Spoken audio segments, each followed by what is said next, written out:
My name is Allie Atwell, and I am a 46-year-old mother of two. My girls are, well, right now they're 12 and 13, but they're just about to turn 13 and 14. And I have been living with autoimmune disease, rheumatoid arthritis, for 16 years. And in that time, I have come to a lot of conclusions. I've had a lot of ups and I've had a lot of downs. And my hope and goal for this podcast is that I get to share my experiences and hopefully give somebody some hope. And not only just mine, no one wants to listen to me all day long. So I'm hopeful, and I'm putting it out there, that I'm going to come across other mothers that are willing to share their story in an effort to give young mothers hope, wannabe mothers hope. Because these diseases, particularly rheumatoid, can be debilitating and painful and depressing and irritating and aggravating and painful and exhausting. And then you're a mother. And that's not easy. Motherhood is an easy period, but put all this on top of it and it's extra not easy. And I think we could use a little bit of hope and a little bit of community and a little bit of, I don't know. I hope we can laugh along the way here. I'm not a super formal person. I like to laugh. I probably will swear. I'm probably, I might offend some people somewhere along the line, but I want to be as real as possible here. And you know what? There's things that I've gone through in the last 16 years I'm not proud of. There's things I hope I can do better. There's things I've done amazingly, and there's things I have learned the hard way and done terribly wrong. And I think that there's a lot of power in sharing that story. So here I am in episode 1, where I have no idea what I'm doing, but my goal here is to just give you my diagnosis story and kind of lead you towards how I decided to start this. So here we go. I was 29 years old when I met my husband. Well, maybe I should go back. I grew up in a house. I grew up right outside of Boston, about 12 miles south of the city, in a town called Braintree. Irish Catholic family. I had 5 brothers and sisters, so I'm one of 6. And my oldest brother is a year and a half, 14 months older than me, 14 months younger than me. I have another brother. Then there's a 3-year gap, and then I have 3 sisters that are all 18 months apart. So my parents had 6 kids by the time they were 30. It was wild times. We lived in a tiny little, I don't even know if it was 1,200 square feet home. We had 1 bath, 3 bedrooms. Everyone had roommates. You learned how to communicate, I guess. But one of the things that was driven home to us from my father, more so than my mother, was that, guys, if you don't get a scholarship of some sort, I don't know how you're going to college. Because he was doing the math, and he's like, there's just no way I'm going to pay for all you kids to go to college in 8 years. Like, I think it was stressing him out. And this is, I'm 47 years old now, so we're talking the 80s when this conversation started. And all the way into the 90s. I graduated high school in 1987. My youngest sister passed away from SIDS when she was only a month old. So that's a whole nother story for a whole nother day. But, and you know what? It does probably play a bit of a part of my rheumatoid journey, because trauma matters, and that was traumatic. It was 2 weeks after my birthday. It was on my other sister's birthday, and I was 7 years old. So that's pretty much my first memory. And I think, I don't know where in line of all of this, but there will be an episode on trauma and stress response and how that all can be triggering to this, and kind of like, possibly, from what I've read, do something to your DNA. So anyways, we were told from a very young age that if we don't get a scholarship, we're probably not going to go. And the older 3, my brothers and I, we took that very much to heart. So we all wanted to get out of this 1,200 square foot house with 7 people living in it that were all 6 feet tall. You know, my brother ended up being around 6'5". My other brother's 6'3". My father's about 6'1.5". I'm 6 feet. My mother's about 5'8". I have a sister that's 5'9", 5'6". So we're not small people, and we're living in this tiny little house. And, you know, I'd be lying if I say we didn't want to get out. So here we are. And we were all very athletic. So we, you know, my older brother got a full scholarship to play basketball. I got a full scholarship to play basketball. My younger brother got a full scholarship to play football. And then my 2 sisters ended up playing some kind of collegiate sport. One Division III basketball. The other did a lot of club sports at her big university in Massachusetts. So anyway, 3 out of the 5 of us achieved that goal. So to say that I had been an athlete who was used to performing at a high level, I started competing in the 5th grade at a higher level and didn't stop until I was 22. And then when I did stop, it was like, who am I and what do I do with all of this energy if I'm not lifting weights and working out and running and doing all these things? I needed to compete some way, and I started running.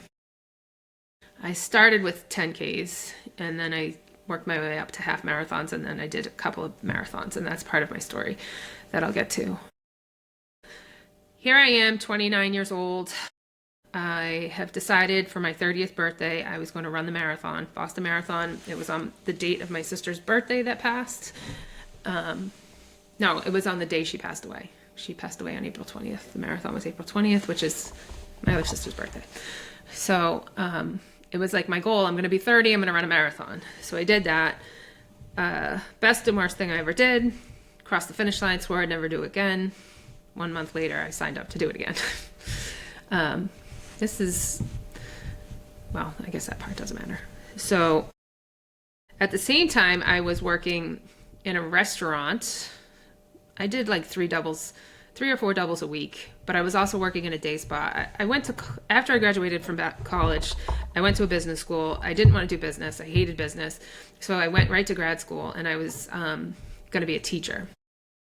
So to be in grad school and to be a teacher, I was waiting tables, bartending, and I was working at a couple of different day spas, managing those. When I finished my master's, I did a long-term sub-teaching position for a while, and then there came a time when I had to apply for a job next year, and I was like, oh, I'm making a lot more money bartending and waitressing, and I have so much flexibility. So I was working crazy hours and saving a ton of money, and then I would go to Europe for like 2 weeks, and then I come home with $50, and I would do it all over again. So I was living a different lifestyle. I was still training. I was working out a lot. I was working crazy hours, and I was not paying attention to nutrition or like rest. I was just like, this is in early 2000s, and I've always struggled with my weight. So nutrition was Diet Coke and diet whatever was out there. Like we didn't know what we didn't know, and you just went with whatever they were telling you. Fat is bad, products are good, don't eat carbs, like all this nonsense stuff. And when you're working out and running the amount of miles I was running, it was just a recipe for disaster. There's another thing that I'll talk about in a different episode about what I think kind of loaded the gun as far as how I developed rheumatoid. But anyway, I finished my second marathon, and I could not recover. I mean, the training was terrible too.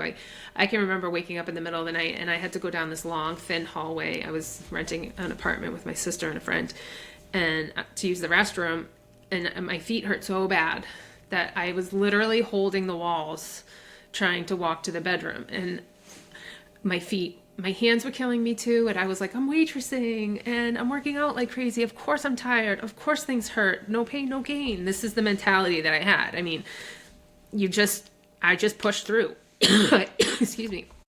I had no other option.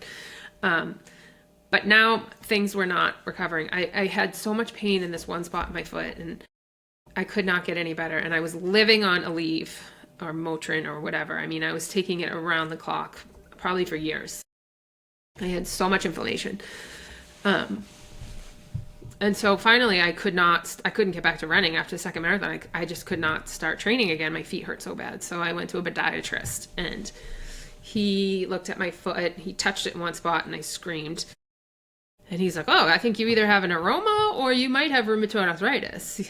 I said, well, I don't know what that means, either one of those. So he explained a little bit about what an aroma was. And then he said, if you have rheumatoid, I can't diagnose you because I'm not a rheumatologist. And I had stopped taking anything for pain. I had stopped the Aleve and everything when I went to the doctor because I wanted it to be baseline of how really bad it was. And so I asked him to look at my hands, which were a mangled mess. Like, they look so good right now. Like, I can see, I do have some damage, but excuse me. Anyways, they were a mangled mess. And he looked at my hands and he said, I can't diagnose you, but you definitely have rheumatoid arthritis, in my opinion. So I was like, all right, cool. I got an answer. I'll go to the doctor and they'll fix me and I'll be fine. Well, I left that appointment and I called my mother, and she was like, well, what did they say? And I told them, and she started crying. She was a nurse, as I said. And, or maybe I didn't say that. Anyways, she started crying, which she's not a crier. We Irish Catholic women from the Boston area, we're just not criers. It's gotta be real bad. And she gasped, audible gasp. Like, it was bad. So I kind of had a feeling from then on it wasn't going to be good.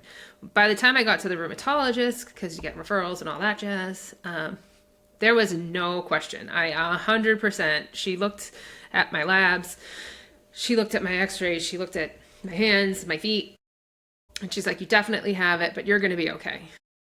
Well, excuse me, that didn't make me feel all that much better.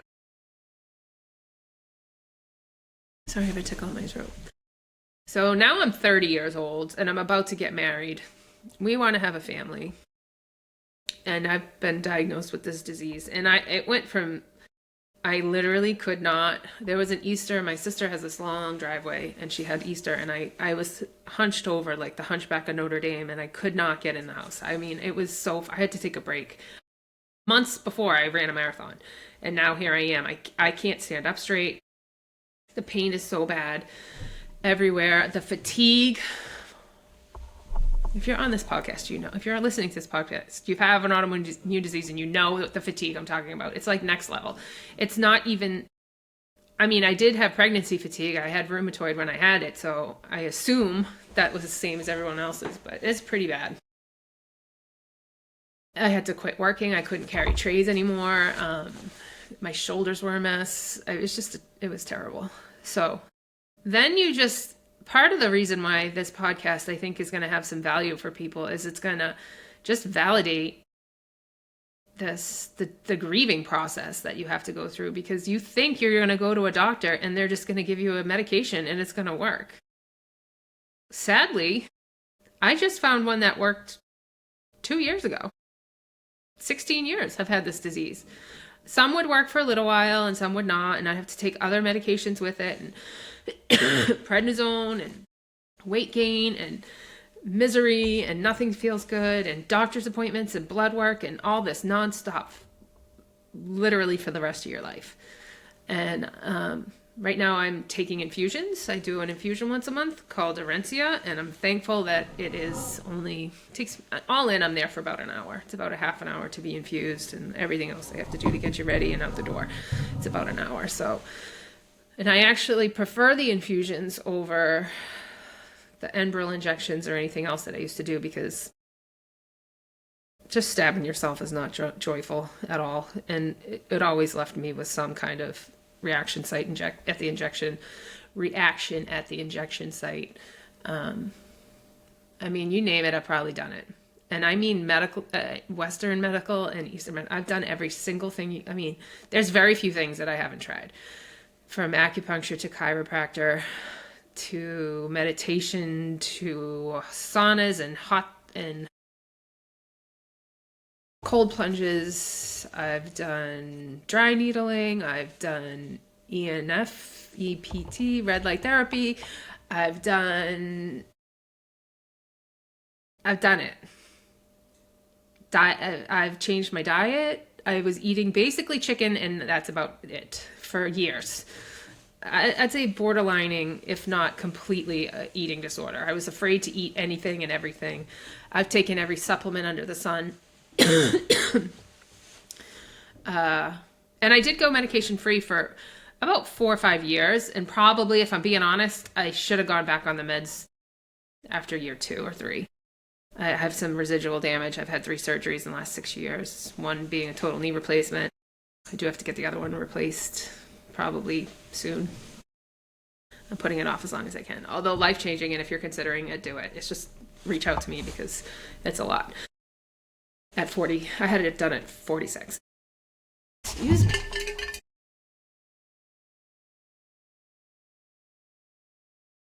One of the things I did, probably the most disruptive thing I did, was I moved. I'm one of the people who hates the cold, and I hated the cold before rheumatoid arthritis, and then once I had it, forget it. I was miserable. I mean, on the couch from October to June. I couldn't function. I couldn't have a job. I mean, I was raising my kids. I was a stay-at-home mom, but there's no way I could have had a job. I was just not, it was not the thing. And so my husband and I made the very traumatic decision for my family, not my kids and my husband, but my big Irish Catholic family in Boston. It was traumatic, to say the least, that we were moving to Charleston, South Carolina. We did that 6.5 years ago. And I know for a fact it's added years to my life. I don't have to deal with the cold. It was literally killing me, and now it's, I think, high of 50 today. Bundled up like it's, -10. I just don't like the cold. I'm here for the summer. And I know there's a lot of you out there who have rheumatoid that the humidity is a no-no. It's a big trigger, and that is not the case for me. I can't get enough of the sun, the heat. All of it makes me happy. It makes me healthy. It keeps me moving. And yeah, I'm good for nothing. Even the short winters we have here, January and February, a little bit of March. I'm no good. It's a struggle for me to do a lot. So I don't do a lot. I show up for my kids. I make sure that what bucket I fill up first is showing up for my kids and my husband. Anything outside of that, and a lot of times that's work related. I'm in real estate now, and I have a little bit of flexibility with what I can do and what I can't do, or what I schedule. And taking leads, I don't take if I don't feel good. I take less leads. I don't stress myself out. Stress is one of my biggest triggers. So I'm never going to have one of those businesses where I'll be a top producing agent in my area, because the stress of that would bury me. So I'm happy with serving a small group of people and helping them with their goals. And that fills my cup up for sure. So I can start filling others' cups and buckets and doing all that kind of stuff. But, I've had a lot of years where I couldn't go for a walk. I mean, when we first moved here, my kids' bus stop was probably 6 houses down, 2 houses over in the next street. So not even a half a mile. I mean, it's like 10 houses. We'll call it 10 houses down.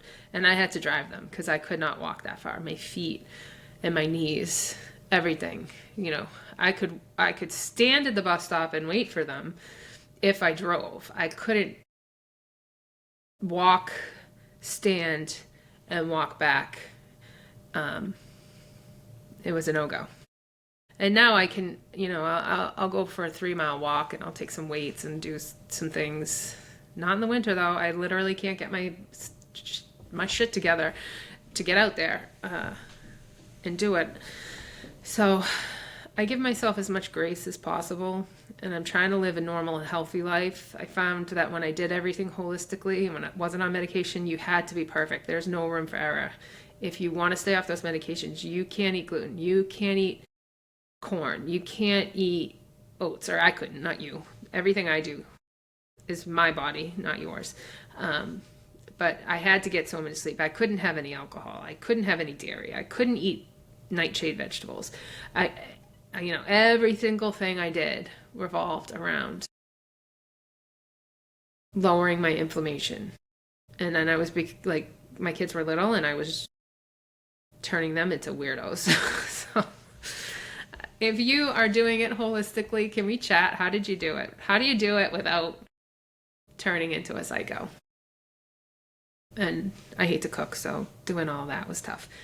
But here I am, 16 years later, relocated my family, done every holistic treatment you can think of, tried and failed, I don't know how many drugs, 20 drugs. And now I'm on the other side and I feel good for the first time. I mean, I'm fatigued. I think that's baseline. I don't know if that's just motherhood and I'm perimenopausal and so now I'm fatigued, or if this is fatigue is going to be for the rest of my life. I don't know. I can deal with the fatigue. I'm not in chronic pain every single day for the first time in 16 years. So I feel good and I want to be the light on the other side of the tunnel for somebody. And that's my hope and my dream for this podcast, is that somebody finds a little hope. And I want to find hope in someone else's story. And I want to know what worked for everybody else and what didn't. And it's all going to work out. It's all going to be good for everybody to share. That's my basic opinion on it all. So yeah, I'm trying to think. So what's next? I think this podcast, how long has this one been going on for? What am I on? 21 minutes. That's not very long. I think the next one is going to be focused on parenting alone. The next episode and what that's looked like for me.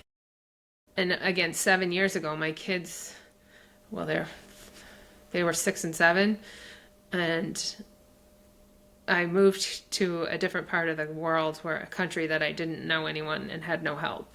And here I am with this autoimmune disease, relying. I mean, my mother was so good. And if I asked her to fly down here tonight to help me with the kids, she would. And obviously my dad too. Well, not obviously, because I'm blessed I have that. And I know a lot of people don't, so I'm grateful. And thank God for my family every day. But anyways, I digress. I came here with no help and no idea about the doctors here. And, very much a wing and a prayer. And we prayed on it and we felt like it was the right thing for us to do. There was other reasons why we moved too. My husband needed a work change and it was a good opportunity for him. So, we did it and it was tough. But it's been, I think most all the tough things I've done in my life, it's been worth it. Was running the marathon tough? It was brutal. Was it worth it? Yes. Was playing basketball tough? Again, brutal. Was it worth it? Yes. Mostly because of the people you meet. I mean, even in this disease, I would say that I'd give it back in a heartbeat. I'm not like, woohoo, rheumatoid. Let's do it. I'd give it back in a heartbeat. Would prefer never to live one day with it. It's not been fun. But it has opened my life into, it's opened doors to much different directions than I think I ever would. I never would have left my family if I didn't have physical reasons to leave. We just did everything together, and my nieces and nephews are the same age as my kids, and we lived within 8 miles of each other up there, and I had a good group of friends and a beautiful home, and yeah. So, and I think moving to South Carolina is the best thing that ever happened to my family, so never would have happened without rheumatoid. I've met some awesome people. Never would have happened without rheumatoid. Again, give it back. I'd give it back. But this side of it all, this side of the hurt, and with medications that are working, and I still do a lot of the holistic things that I've talked about, incorporating all of that. I can say that it ain't been all that bad. It has given me,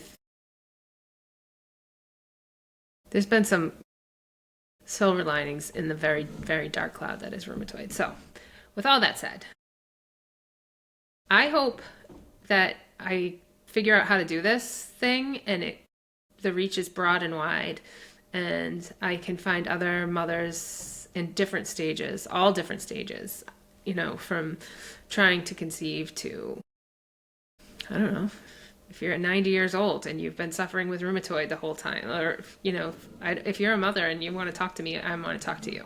That's how it goes.